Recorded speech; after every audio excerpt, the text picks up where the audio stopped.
So there's a pretty interesting discussion going on over in our discussion section, in which Steve-O calls bullshit on Corey and the fact that he likes to nitpick movies for little questionings of reality. Now, there's two terms you need to know here when discussing this. First is the suspension of disbelief.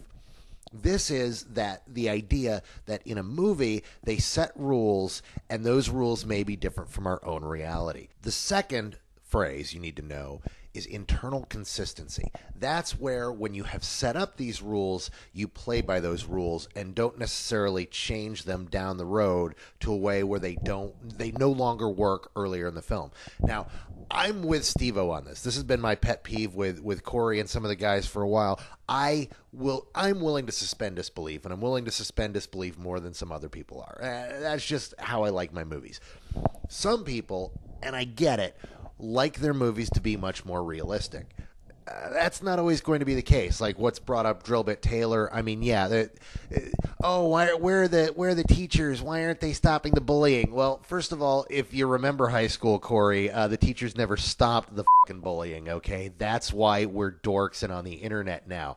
I like my movies to be separate from reality. I like there to be different storytelling angles, but I insist on internal consistency. Someone brought up the argument that, it would have been fine if at the end of No Country for Old Men that the killer's head just kind of shot up in the air and started shooting lasers. No, because in that movie, we had rules set that we were set in the real universe, that we were set in our own place and time. That's not what a head flying off and shooting lasers would be.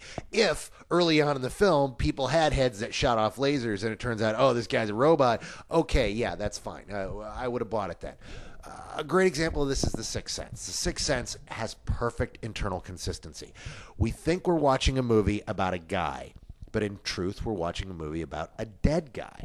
And when you go back, when you find that out and you go back to the movie, all the rules play perfectly. It has internal consistency. They threw us a curveball and said, no, this is really the story of a ghost. But when you go back, it all works.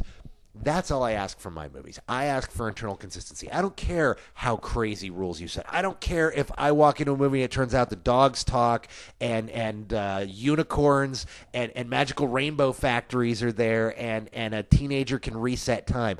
I don't care as long as those rules make sense the entire movie and, the story's good.